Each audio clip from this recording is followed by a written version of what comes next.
Welcome to Not a Roofers podcast, where we discuss roofing without all the jargon. I'm Breianna. And I'm Charity. And this is today's episode.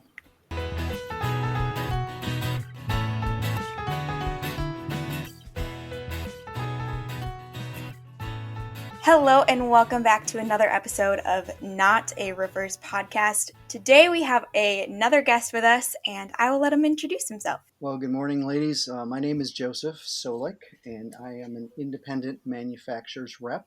My company is Specialty Roofing Products, LLC, and been in the industry for quite a few years. Actually started putting roofs on, and then figured I better do something a little safer than that, and got into distribution, and then an independent rep here for the last 28 years. Wow! So you've been in it for a long time. Well, I guess overall in construction, I started as a carpenter, and then got into roofing, and then eventually got into the sales and marketing and distribution, and then as an independent for the last 29 years here. And what I do as a manufacturer's rep is I have a number of companies outside the state primarily that I represent here in the state of Wisconsin. They produce different products and they need representation. Some companies will have a direct salesperson in that area, but that's costly to them. So sometimes they look to the independents who can represent them kind of in a part-time capacity, but probably more productive and effective than even a direct salesman, because obviously they know who's here and they've been working in the market for years. So it makes a win-win for everybody. So I don't know if you can tell us what companies you represent or not. Sure. The oldest one I've been with for the 28 years was the Siemens Corporation, and it's not the German spelling. It's a company just south of Cleveland. They've been in existence about 68 years, privately held, family business. They present a product in the large commercial flat roof industry called Fibertite, and the product has been around for about 40 years now. They started actually in the chemical containment and pond liners and a number of different coated fabric world, and they eventually started to make something for the roofing industry. And I was just fortunate enough after leaving the distribution world that I got linked up with them. It's a product that's pretty amazing. From my years of working with it, literally 95% of those roofs are still there performing after over 38 years. So that's really unheard of in our industry. Most roof products will last about 15, 20 years. So it's almost double what others are. Wow, that's awesome. And that's kind of how when I set up my company, in the distribution business, you kind of represented everybody, and you got, big, small, whatever, commodity brokers. I really wanted, when I set up my company, to specialize into something that was a long-term value for people. And so I started dealing with clay and slate and copper, coated metal, coated fabric. And now the other products I work with, it's Inland Coating, and they're out of small little town in Iowa. And they actually have been around for 40 years and make a coating to take care of metal roofs and or existing flat roofs where you may not be able to afford to replace the things. So you try to get, a number of years of life left after if everything else has failed. So we've had some success with that product as well. And the third one that I'm primarily working with is called EcoStar. And they are a company out of Holland, New York. Basically, they bought an old Mattel toy company factory, and they now have created simulated synthetic shake and slate looking products out of recycled plastic. And so instead of a cedar shake or a slate, where you've got to obviously cut down trees or quarry out of the ground, they've created this simulated product that looks very close to the original, and the advantages of recycling also is a nice plus for them. And so I've been working with them in the last year or two. That's so cool. You said that's EcoStar? Yeah, EcoStar. Mm-hmm. Okay. I've never heard of them, so that's exciting. Is there any part of your job that you find that you have to explain most often to others? Well, when I go into a meeting, I guess for me, I wish there was a fiduciary responsibility in our industry like it is in the financial, where you really try to put the owner's needs first and foremost, and you have a responsibility to, put their, I guess, concerns at forefront. Unfortunately, in our industry, I've seen just the opposite, where they try to convince somebody to put on something that maybe isn't right or necessary. So the first and foremost thing that I try to explain to anybody I meet is that's kind of how I set myself apart. I really do try to find out the problem, the needs that they have, and honestly tell them the different choices they have. As in the distribution world, I had every manufacturer pretty much available to me, but now as I've um, refined it and found that I again saw a lot of manufacturers go out of business, or they just used to have a good product and then they started to tweak it for the bottom line and it started to fail. Even roofers didn't realize that. I just started to say, I need to represent the companies that have high integrity and really create a product that's does what it says and performs as promised. And so that's kind of how I present myself to my clients and make sure that they understand that, if it's not even a right fit for them, I'll be candid enough to tell them. I'm at a point in my career in life that I don't really need a sale. I'm out to try to help them, and if I can, great. If I can't, then I'll maybe recommend something else that might fit better to their situation. Yeah, that is definitely unique. And that's really awesome for you. Well, thank you. Is there a part of the roofing industry you think is important people know about?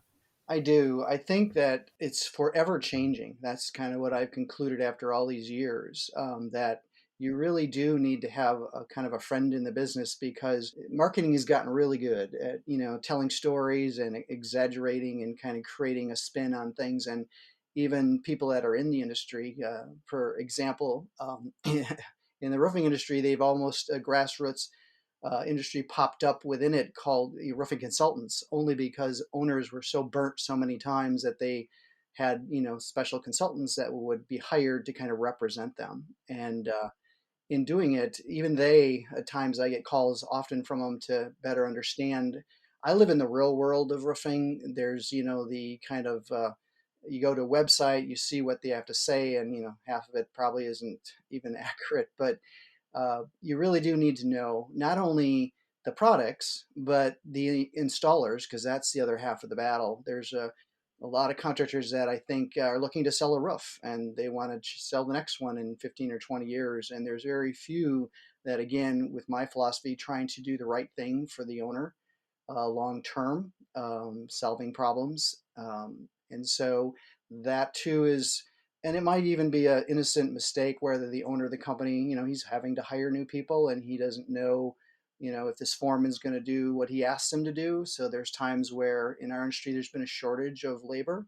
So, and as things get busy, they kind of divide their crews to try to cover all the need. But unfortunately, jobs, get skimped on or the workmanship isn't up to snuff. So that too is another pitfall that I think owners need to really be aware of. I think the third thing is the design. There's a lot of times designs aren't really accurate. They come up with solutions, but it's not the right solution. So that could, trip them up too. And the fourth thing is just really, I think that clients need to take care of their buildings and their roofs, because nothing will last forever without any kind of TLC. So they kind of just put it on and forget. I often challenge architects, even in their design. It's like, or in a building owner, are you willing to be satisfied with, replacing the walls of your building every 20 years? Of course not. They would never think of that. But we expect, or and that's what their, I guess, experience is, that they have to change out their roof every 20 years, which unfortunately that's, what happens. And I think there's options out there that can perform much better. Yeah, that's a really good way of putting it as would you replace like your walls or something every 4 years? I hadn't thought of it like that. We kind of just like to add in questions that are a little bit more lighthearted. Roofing, again, is not a fun thing to necessarily talk about or interesting to listen to. Um, So, if you were to start a podcast based on your interests, what would it be about and what would you title it? I have so many different diverse interests Hmm. for me. I guess it would be something totally unrelated to my industry, in that it would be a more holistic about how to just do things to keep yourself healthy, whether it's physically, emotionally, intellectually, spiritually. That would probably be the driving thing. I guess in my retirement years, that's kind of my goal, is to become like a life coach for people. Hmm. Because unfortunately, I've learned some hard knocks lessons along the way, and I want to take those lessons and hopefully help people not make the same ones that I did, and help them along. So Yeah, that's awesome. So, we hear that you've been friends with our parents for quite a while, and our mom mentioned to us that you were a little bit of an adrenaline junkie. mm. Any commentary on that? But, I was thinking about that, and it probably started in junior high school. I had a group of guys that we just loved to do crazy, challenging things for ourselves, whether jumping off of cliffs, or rock climbing, or whitewater rafting, and it just stuck with me. At that point in my life, I think I was pretty dumb, didn't know what I was doing. And for example, we had a quarry we went to, and we just kept climbing higher and higher up onto the wall, and seeing how far we could go to dive off and not kill ourselves when we hit the water. And once we got to the top, there was a tree up there, so of course we had to climb the tree and jump out of that. But as I moved past my vulnerable years of having children and family to be responsible for, I started to adventure into some of the other extreme sports, like um, paragliding, and serious rock climbing, and basically skydiving, anything that I guess challenged me. I actually, the closest thing I ever did to come to death was in my junior high years. I went down a waterfall, and they told me when I did it that I should take a deep breath, and then I'd pop out down the river about 20, 30 yards. But I was pretty close to losing it all. And when I finally came up, it's like, oh man, but all I could do is get back up on the horse. So I went back up and tried it again. And that was kind of my impetus to face my fears. And so, yeah, one of the most exciting things I enjoy doing is going to parts of the country out in California or Utah, where I can jump off cliffs with my nylon and string paraglider, and just take advantage or play with the winds and the thermals, and just be able to fly, I guess, without any motorization, and just experience the true, pure free flight experience. That all sounds terrifying. Yeah, there were times, but I guess it's about managing risk. And that's what I learned. You have to know your limitations. You need to understand the conditions you're going into. And once you do, it can be safe. But you're right, in every industry, there are daredevils and people that are just, either just not mature enough to, and things go south on you, and you get hurt. And that's not something I ever wanted to do, but I've learned over the years kind of my skill levels, and if I didn't have it, then I would find somebody to teach me how to become more efficient, and then I became more comfortable doing those types of things. Yeah. Wow. Is there anything else you'd like to add that you would like our viewers to know? Well, I just appreciate you guys, trying to help educate, the industry. I think it's valuable what you're doing. I think this is not just kind of a professional or canned, little talk or video. This is real world, kind of good at asking good questions, and hopefully it'll be informative and helpful to the people that are listening. Yeah, thanks. And then, if anyone wants to learn more about the companies you represent or just want to reach out to you, is there a way that they can get in contact? Yeah, again, the companies I represent are online: Hmm. fibertight.com, inlandcoatings.com, or ecostar.com. Otherwise, they can certainly reach me on my cell number. That would be 262-488-1223. Perfect. And I will make sure to link everything down below so people can find that. Great. All right. Thank you for being a guest on our podcast. We have enjoyed hearing about what you do, and I hope our viewers have also learned something new, and we will see you next time. Bye. That brings us to the end of today's episode. If you've been loving what you're hearing, make sure to press the subscribe button so you get notified anytime we post a new episode. Episodes come out on Monday and Fridays. Please feel free to share this podcast with a friend. We'd love everybody to be able to join us and learn more about the roofing industry as we go along on this journey.